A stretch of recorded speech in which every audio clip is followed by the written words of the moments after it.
morning, dear students. Owing to the COVID-19 pandemic, Martha Mayer Secondary School Indoor takes pleasure of commencing the online classes for you. The lockdown situation has had an adverse impact on teaching learning process. So without hampering it further, let's begin our online classes for your academic benefit. You are advised to revise the content thoroughly and solve the worksheet provided properly. Dear students, as it is written in the Holy Scripture, he who dwells in the secret place of the Most High shall abide under the shadow of the Almighty. I will say to the Lord, He is my refuge and my fortress. My God, in Him I will trust. Surely He will save you from the fowler's snare and from the deadly pestilence. I convey my best wishes and prayer for the upcoming session. Dear students, take care of your health and stay safe. May God bless us all. Thank you. Hello students, I am Aarti Pathak, your social science teacher, and today we are going to learn civics, chapter number 1 on equality. First of all, let us understand what is democracy. A system in which the government of a country is elected by the people. In other words, a system which works of the people, by the people and for the people. There are two types of democracies in the world, direct democracy and indirect democracy.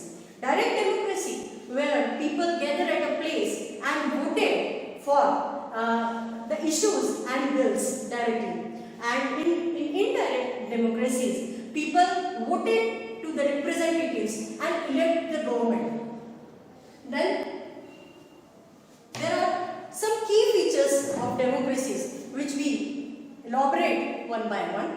The first important feature of a democracy is universal adult franchise. It means all adult citizens who are 18 years and above have the right to vote irrespective of their social and economic status. Social and economic status means whether it can be a poor or it can be a rich, all are having the equal right to vote and select their representative to form the government. Then there is another important feature of a democracy is people participation and awareness. Democracies are based on the idea of people's participation. It is the people of a country who chooses the government through fair and free election. People can freely criticize the government policies and vote them out of the power. Now, let us move to the next feature of democracy, which is fundamental rights. Every country has provided certain fundamental rights to their citizens.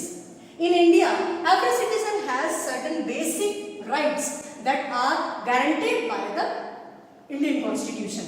And in details, you have already studied in the smaller classes. One of the important fundamental rights is equality and justice, which we discuss in the chapter. Now, move to the next feature, which is the rule of law. Several laws exist to limit the power of government. All citizens are equal in the eye of law. Now, there are separation of powers. Different democracies of world has separation of powers. Like in India, there are 3 different organs of government, which is the executive, the legislature and the judiciary, which ensures the laws are upheld smoothly. Let us see the position of equality in our country. Equality is a key feature of democracy. Our constitution recognizes every person as equal. Means whether it is poor or rich, whether it is man or woman, whether it is any of belongs to any religion, they are equal in the eye of constitution. Another important aspect in our democratic government which provide us is right to vote under universal adult franchise. Universal adult franchise, I also explained it earlier. So, every citizen of our country has right to vote without any irrespective of their caste, creed and sex, religion also. Now, our constitution also states that no one, not even the president, is above the law. Anyone who violates law can be punished. Now, even though there are equality exists in our country, inequality also present in our country. There are so many examples.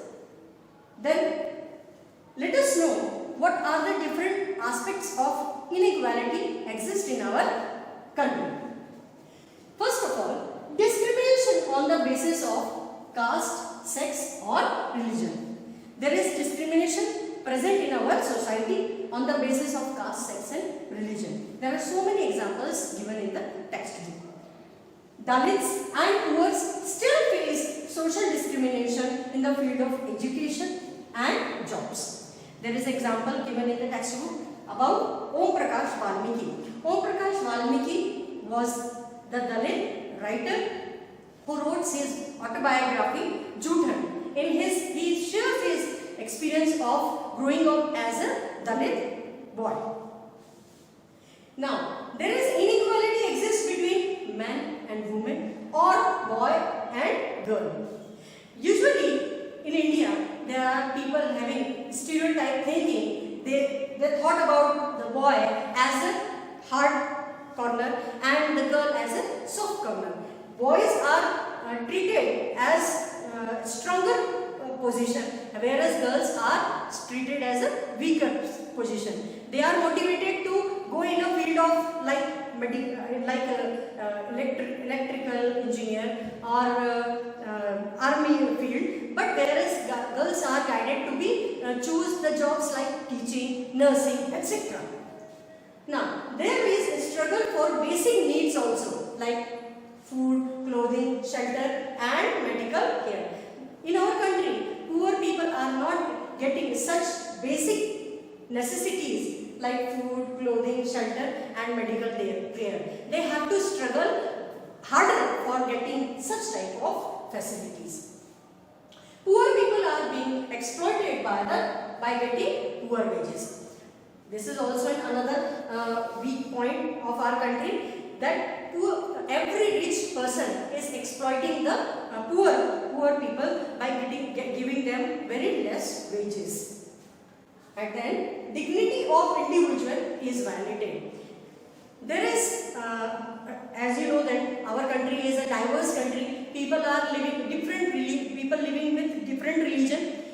There is an example in our textbook about Mr. and Mrs. Ansari, who belongs to Muslim community, and they reached to a big city for getting a rented house, and after searching for a long time, the broker told them to change their surname as Mr. and Mrs. Kumar because they belongs to a Muslim community. Like this, there are so many examples exist in our country.